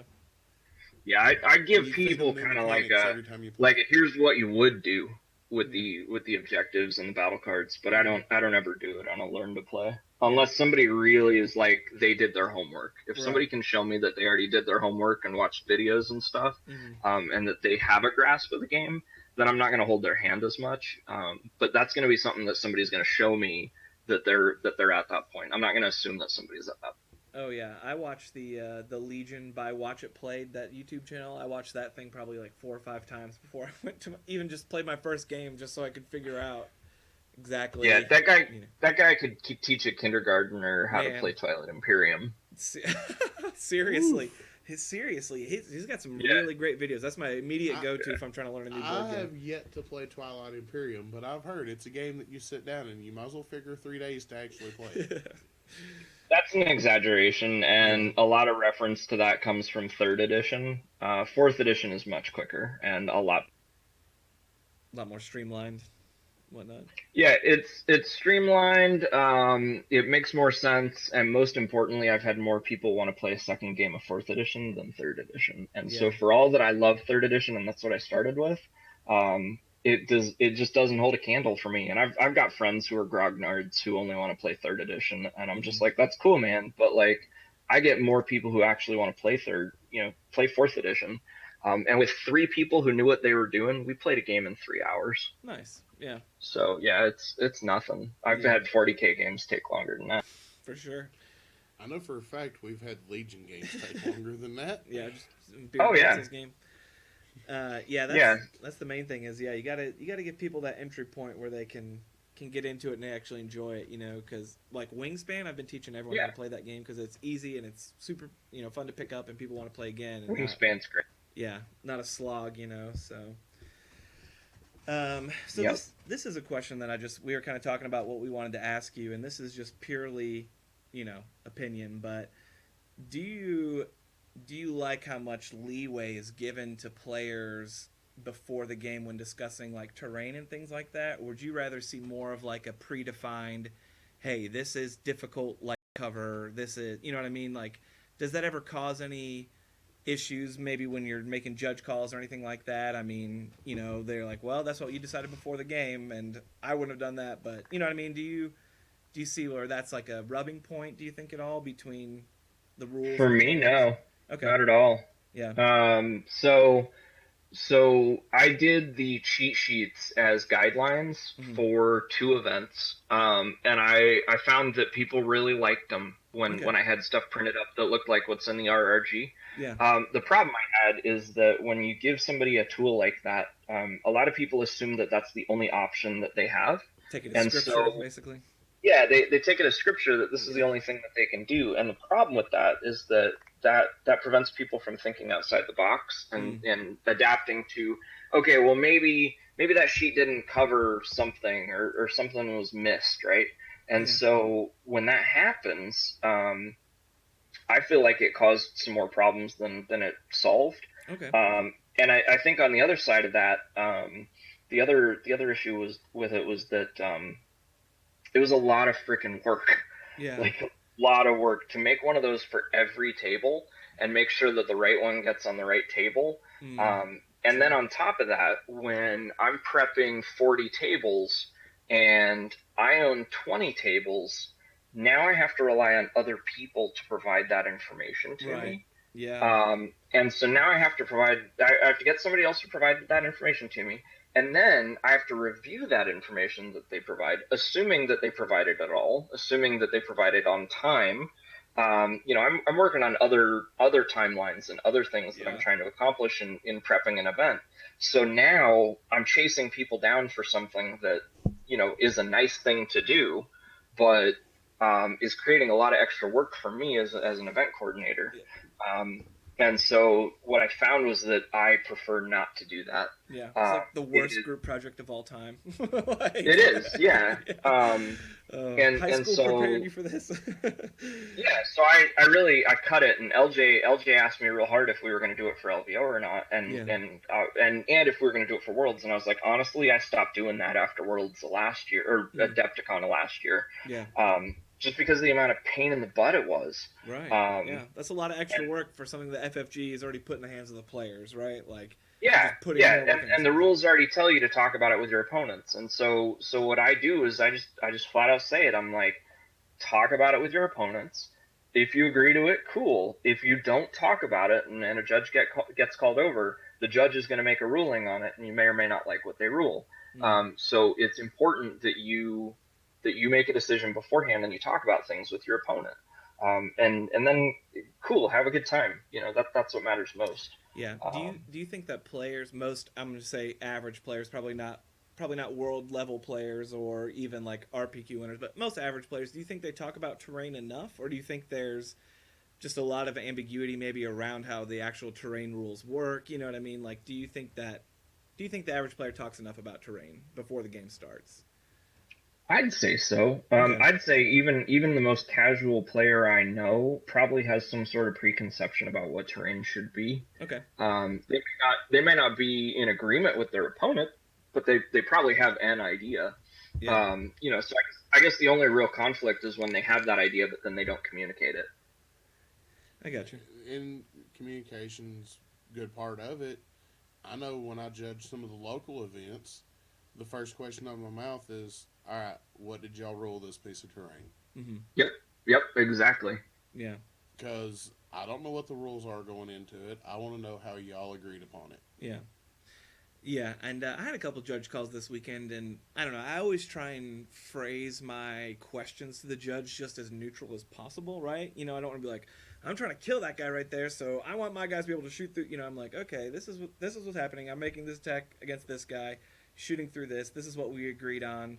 Whatever. You know what I mean? So just try and like keep it as, I guess unbiased as possible, just to kind of give them all the facts and information before. I never ask who owns what mini. Yeah. I ask what units Yeah. are involved. Yeah. Yep, I do the same, and honestly, that's why I don't watch games, because then I don't have an investment. I don't have any emotional investment on what the current game state. Yeah, that makes sense. That makes sense. Yep, I feel like if you watch a game for too long, you start rooting for one side or the other. Yeah, you can't help but to, Yeah. This is America. We pick sides for everything, So, Yeah, I mean, yeah, it's one of those. I just try and keep it chill and not stay too involved. In the actual game itself, Yeah. and then from there, I feel like you keep a better neutral. Yeah, perspective and do we still there? Did we lose him? I'm figuring out what's going on. I'm here. Okay, gotcha. So I want to ask this question, I guess, just for my own personal knowledge as well. But so I'm in a tournament, right? The TO or the head judge, whatever, has said barricades are legal. You guys can place up to 2 barricades. So I walked up to a table with my opponent. What's the first thing that we should do? Should we say who has the bid first? Should we say, so we know what side we're picking? Do we say, do we want to put barricades down first? Is that the first thing we say? Like, can you walk me through those steps of barricades are good, you can put down 2 barricades per side. What are the official, I guess, the real steps of that conversation? So first off, you're talking about a made-up rule that really? doesn't exist. Yeah, so Barricado was made up by a couple of us at Gen Con in 2018. Okay. Back before the So, situation was as good as it was nowadays. Okay, gotcha. Right, yeah. So as a result of terrain issues and stuff, that was the rule that was created. And so I've phased it out since Adepticon of last year. Okay. But yeah, so I don't use it anymore, but I don't think there's an issue with people doing it. So that's a failure on the TO's part to not specify a timing window. If you're going to make up a made rule, you need to probably have a timing window on there. And I say that neutrally. I don't know who was involved or whatever, Right. but like Okay. I would consider it a failure if I didn't tell you a window. Okay. Because you as players need to competitively know when that window is. Right, exactly. Yeah, that's what I was thinking, And it should So- be when you walk up to the table before sides are picked and before bids are discussed or anything of that nature. Yeah, so there's two trains of thought there. So if it is meant to be an advantageous tool, then you can do it post bid. But if you do it post bid, then players have knowledge of who's going to potentially have, What deployments, who's going to yeah. have whatever. Mhm. And so if you're doing it, then you need to acknowledge that, and both players need to do it. Okay. Because the minute that you discuss points or you discuss a bid, now you have some sort of tactical Right. decision in your Exactly. placement. Yeah. If you do it as a player prior to announcing bids, which is what I always did and what I always instructed players, and I was like, it is a warning. You will get a warning I will issue you points if you discuss points or anything prior to placing barricades. Okay. You are to place barricades first, before you do anything else. That was part of my instructions when I used the barricader rule, and the reason for that is because I wanted the tool to be used as a purely balancing the game and balancing the table Right. for both players. Right. And the only way that happens is if both players don't know what the other one's bringing. Okay. Gotcha. Okay, yeah, I didn't even realize, because I thought the rules actually had barricade placement. No, it's just been something that's been picked up with events with not the greatest terrain type situation. Like is why I normally Northern find it Virginia type events in that area. I'm not throwing nobody under the bus. I'm not gonna I do know. it. I'm just messing, man. You know me. I do. If I'm throwing shade at anybody, it's a stab cast. That's all. Yeah. Get out of here, Stabcast. Awesome. Okay. I'll well, get good you, to know. Ryan. I'll get you, Ryan. I'm glad to. That's good to know. Yeah. So, just keeping that simple. Yeah.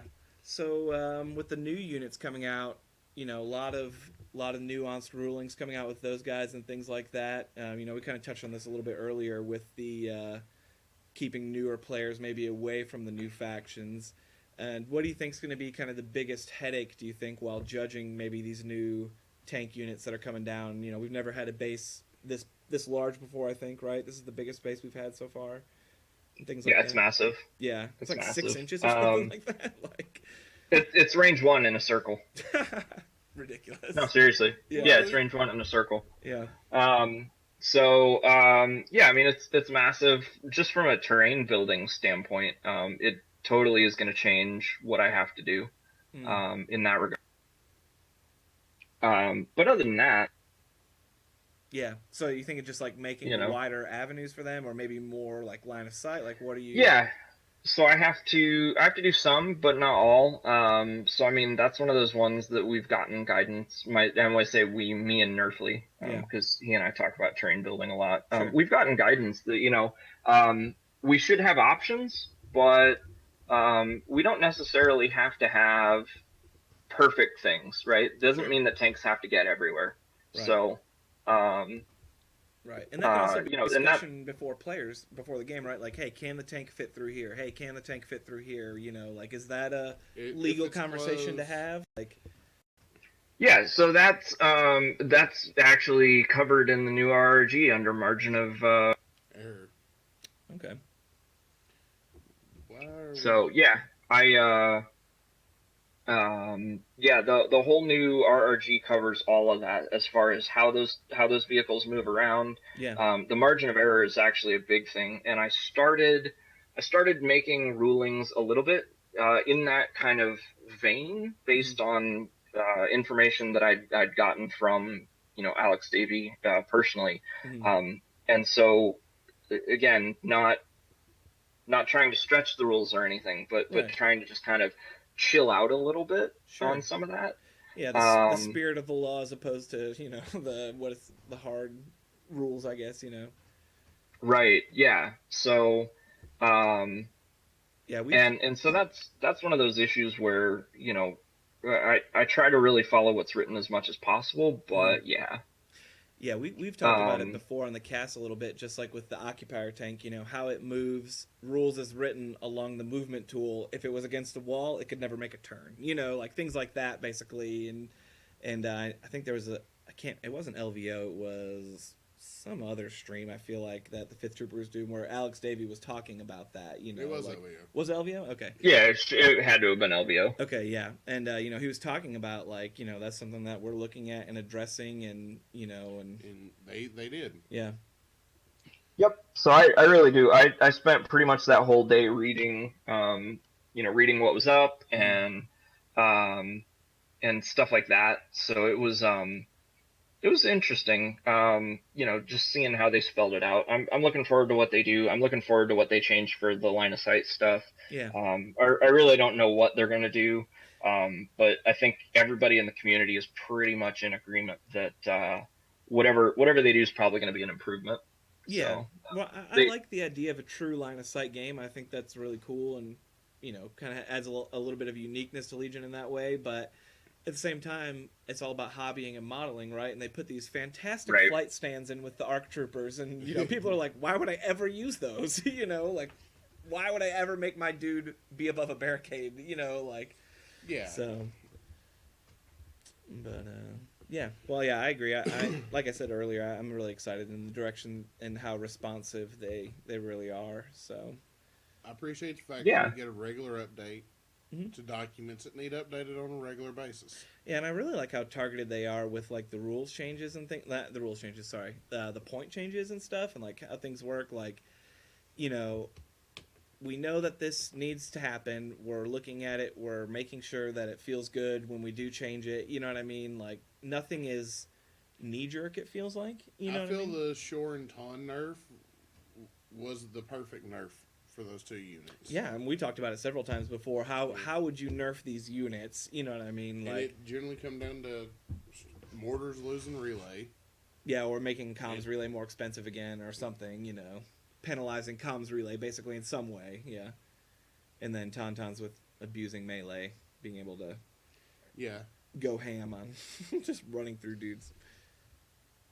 But yeah, perfect. Well, I think that's all the questions I had. Do you got anything specific you want to ask? Or for the guy that's Wanna step out? a new to it and that's looking to TO the stuff at his local store, what kind of advice you got for him? Honestly, be ready to put out any fire that ever gets lit, and don't create opportunities where, don't create opportunities where you're gonna make something awkward. So don't put yourself in a position that where your integrity might ever be questioned. Don't put yourself in a position that somebody might. I guess I always try to think about what would the blog or the podcast article say after the event, right? And so that's kind of a scary thing to think about. But like, how many times do you see something about a game, and not even Legion necessarily, but Magic or Pokemon or whatever, and like crazy news articles about like, oh my gosh, I can't believe this happened at this event, this past weekend. Yeah. Try not to make the news. Yeah, try not to make the news, at least not for bad things. And so, that's one thing. And then I guess on the other one is just don't worry about it too much. Just focus on what would you expect out of an event to have a good time, right? Like what would you want out of an event that would make you want to come to it and do that. Whatever it is that you would enjoy, focus on that, make that the experience that people are going to have. And as long as you make something that you would want to play in, you're probably on the right track. And then worst case scenario, freaking ask somebody, just ask questions, reach out. Like I'm not hard to get a hold of. And from the time that I wake up Clearly, to the you're time on this I go to podcast, bed- so yeah, from the time I wake up to the time I go to bed, I'm probably answering questions related to judge questions or running an event or, hey, what should I do with this? Or, hey, what is this? What do you think of this terrain? Or, so, I mean, Nerfly and I get tagged in stuff about terrain building and table building all the time and stuff. So, it's not hard, tag somebody, try and at least have a coherent question. That's the one ask. It's really hard when we get a tag and I got to read a conversation that's been happening for the last half an hour to an hour. yeah. Tag me and give me a summary. Yeah, Like, just hey, give what me is the question? TLDR. Yeah. Yeah. But we're here to help. We're all doing it because we like it. So Yeah. that would be my big takeaway is just just remember everybody's just doing this because we want to do it, not because nobody's getting rich off this. Yeah. No, definitely not. For sure. And along the lines of new TO or even existing TO, what's our software options for running an event? That's a good question. Tabletop TO, it's just the best. Like, seriously. Yeah. I mean, I tried using Tome, which is from FFG. I feel like it was the start of something good, but it doesn't necessarily have all the functionality that I would like. Mhm. One thing I do like about Tome is that I'm pretty sure you can use it offline, and I think also it has the ability to actually export a text file. So if there is any crashes, you can actually save a backup of your event. Oh, nice. So Tome is cool in that regard. But Tabletop TO, just because of the tracking that allows for players and their hit match history, I think that's something that our community really likes. Yeah. Um, Oh, we love a you leaderboard. know, yeah, so that one's a good one. I haven't really used Best Coast, so people ask me questions about it all the time, and I'm like, honestly, I just don't use it. I wouldn't know. My experience with Best Coast at the Atlanta System Open was one I'd love to forget because I had arm cramps the entire day after writing every single match slip result down at the end of round one. Yeah, so I would just say use what you're comfortable with. Ultimately, like for any TO, be comfortable with what you're doing, and so do your homework beforehand. Check it out. Check out the software before you have to run it. One of the leading factors to us saying that there was a reset between the day one events and day two for Worlds is that there just isn't software that supports that. There's no way to do two heats that merge into one and track scores concurrently through the whole event and do scoring. So, Yeah. That, and honestly, I think with the way that event is structured, it would be to the detriment of most of the players for us to do that anyway. And so working with FFG, having conversations with them, we decided what would be best for everything is if we just went ahead and reset the scores for day two. So if I was running a 3-day event that was all the same players throughout the same event, then I would just do new matches every round. That'd be fine. I did that at Warfare Weekend, and that was fine. Yeah.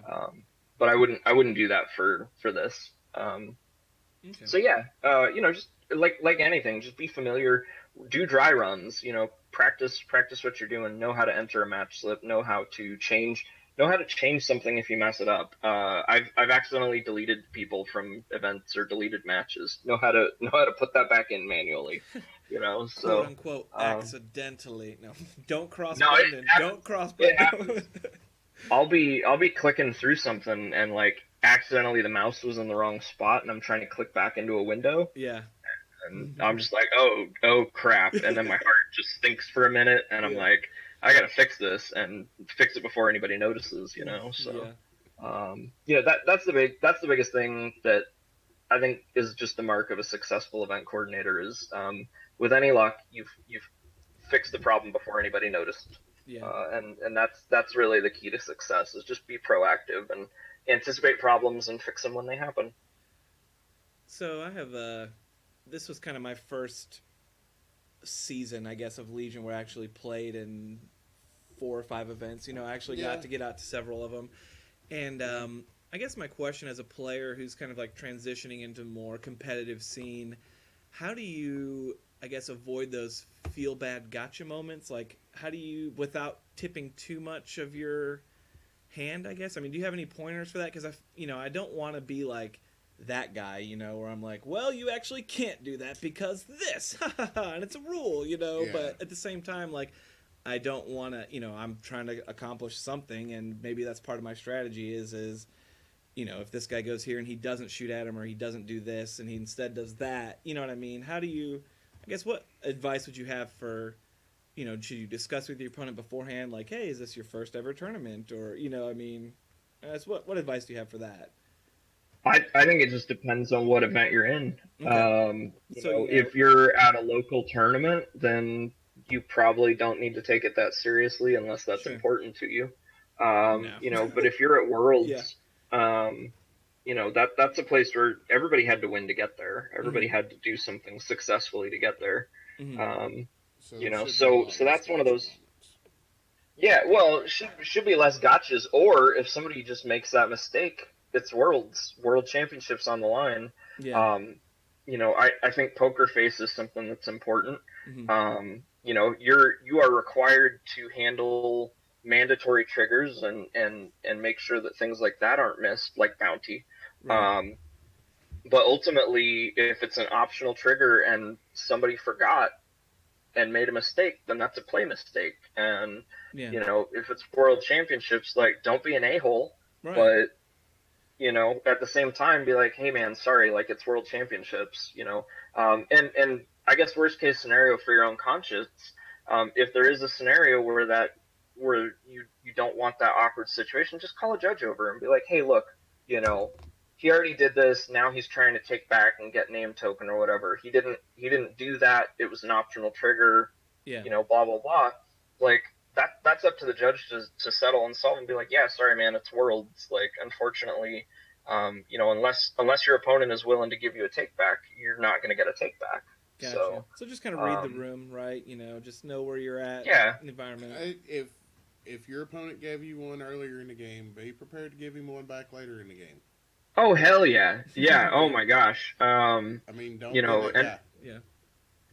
yeah, that's the other side of the coin, right? Like if it's the first one, the pressure's on you to decide whether or not you're going to allow that and hopefully get one back. But ultimately, if your opponent gave you one, man, you talk about cool factor. Cool factor is important, and don't be that guy. Yeah. Gotcha. Yeah, it's I mean, I did run into it maybe my first or second major event. You know, my opponent didn't know the time remaining in the round. You know, there were several TV screens with the time on it, but you know, they were like, well, I didn't know how much time was left. I would have done things differently. And I just kind of stood my ground and I was like, I'm sorry, you had the same information that I had the whole game, you know, like. And it was Yeah, even announced totally. at that event, because I remember it. Yeah. And I mean, I Yeah. did feel bad because that's just, I always want to have a good game of Legion first and foremost. I always want it to be a pleasant experience for my opponent, you know, and I felt kind of bad, you know, but at the same time, I was like, this is a prime level event, you know, this is we're going for a spot for Worlds here, you know, like, Yeah. you know. There's a lot of people out there who kind of have a similar mindset that every game needs to go to 6 rounds, and I disagree with that. Mhm. I think that should be the goal, but ultimately, if you're playing at the same pace as your opponent and it's going to go to 4, then it's going to go to 4, and it's your responsibility to watch the clock and make intelligent decisions. Again, that's not an authorization for you to slow play and Right. stall the game. You're still expected to play at a reasonable pace, but you're not expected to, you know, tell them, hey man, like if you don't hurry up, we're not going to get to round 5. It's your job to play as quickly as you can, but then be like, hey, you know, in the back of your mind to be like, you know, we're not going to make it to turn 5, and I Yeah. need to plan for We that. just had a 90-minute round 1, you know. Welcome to advanced Yeah. positions. Yeah. Yeah. So, how did you kind of talking about that? How did your experiment at LVO go? Do you felt like with the stopwatches and the kind of the split times there? Did you? I know it wasn't a perfect system, obviously, but did you feel like that's kind of moving in the right direction? Did you feel like that was a good example of how what's not working? Like, how did you feel that turned out in the end? I feel like it was a successful use of the tools we had to deal with the issue we had. And the issue we had was that we noticeably had a lot slower play going on that final day. And I'd actually witnessed a lot of different speed issues throughout the weekend. Mm-hmm. But particularly on that final day, I saw a lot of slower play happening. Mm-hmm. And I needed a way to objectively judge that and not be a jerk and be prepared to enforce the floor rules as necessary. Right. So it's not something I want to do, and Mhm. it's not something I want to do for every game. Mm-hmm. Honestly, it's my hope that I can just see, yeah, okay, this game is playing at a reasonable pace, and if that pace is fast or slow, whatever, both players are playing about the same speed. I can leave them alone, and I just don't care. Like whatever. Like I'm gonna be doing other things. I'm gonna pack terrain up, and if there's a judge call, I'm gonna come over. Yeah. I'm gonna get prize support ready, and I'm gonna whatever. But when I have to sit there and babysit a game, it's because there's a concern. Mm-hmm. And I will. I'm not saying I won't. Yeah. But I'm gonna use my time however is best for the event. And so if 2 players are playing at a reasonable speed and I don't have to worry about them, I'm gonna let them play. Yeah.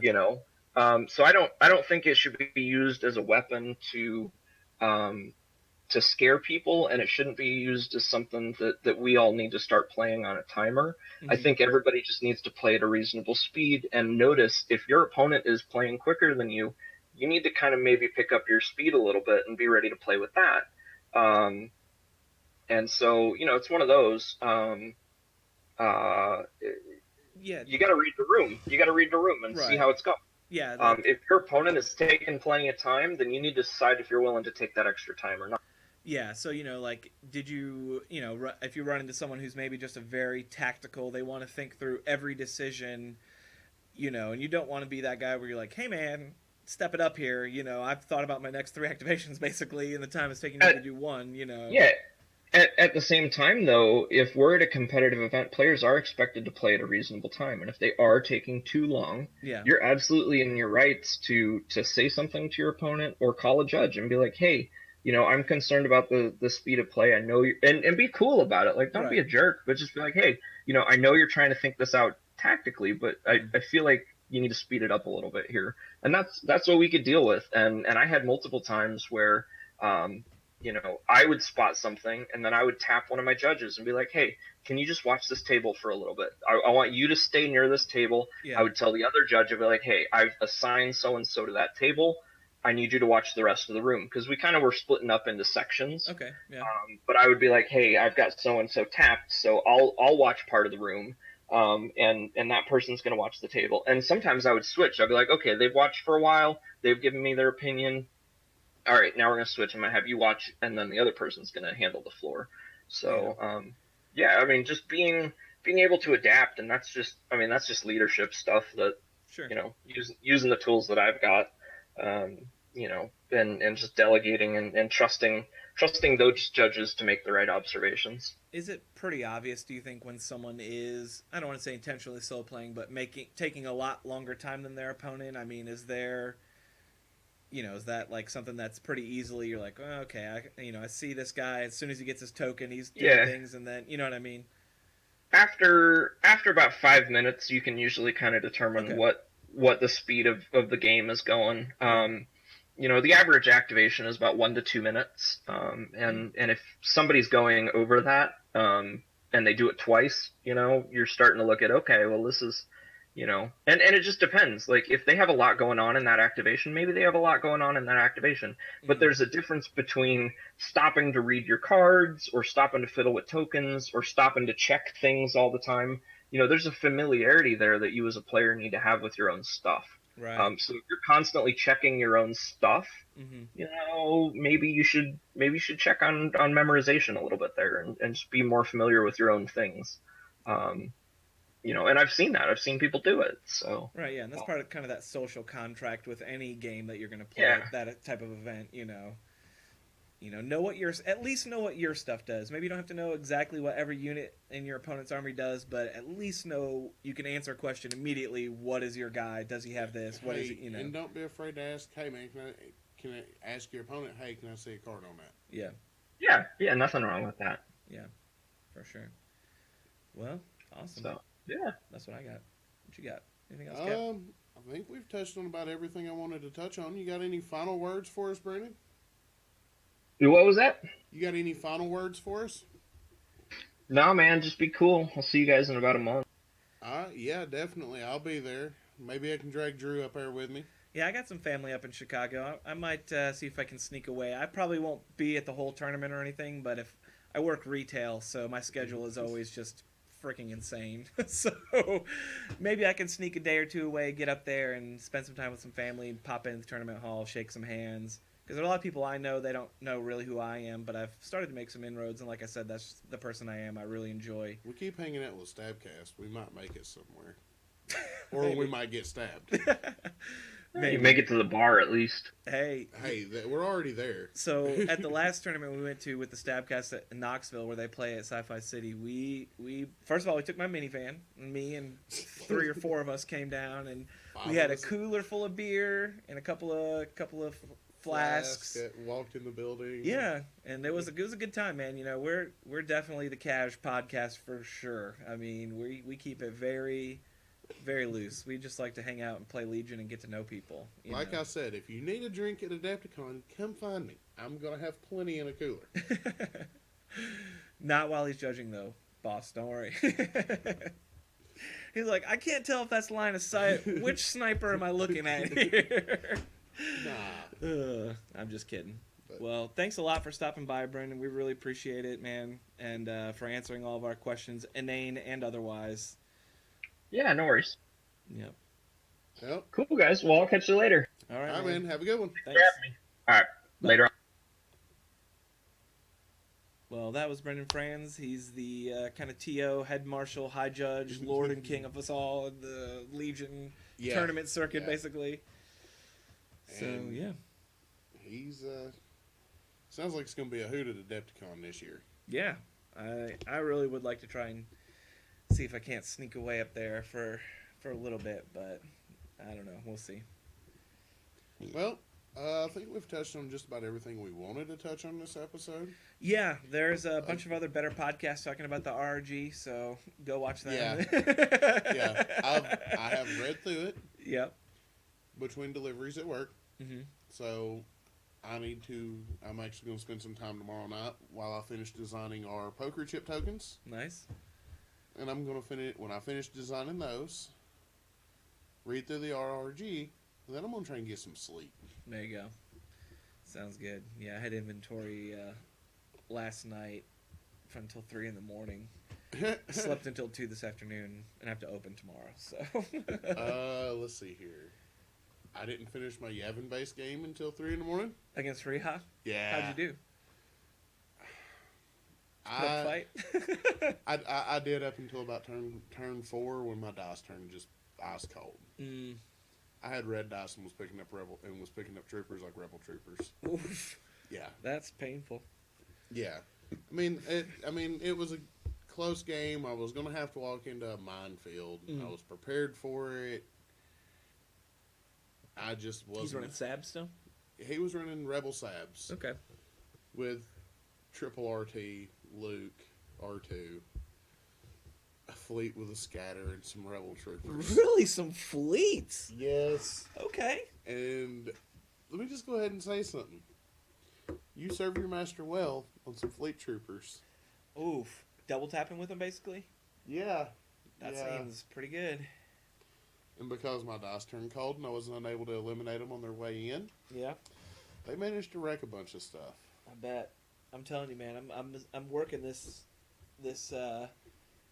basically strike force list: Jin, Cashin, Pathfinders, and full scouts. I want to make it a thing. I really want to make it a thing, and I just want to be able to, I got you. you know. I mean, it's a very thematic list. Yeah, I think that's what I like about it. You know, get So- Pow in there too. You know what I mean? Or Biston, one of them. Oh, you know? you take double Pathfinders. I only have one. I'll only buy one. I'll loan you mine. Okay.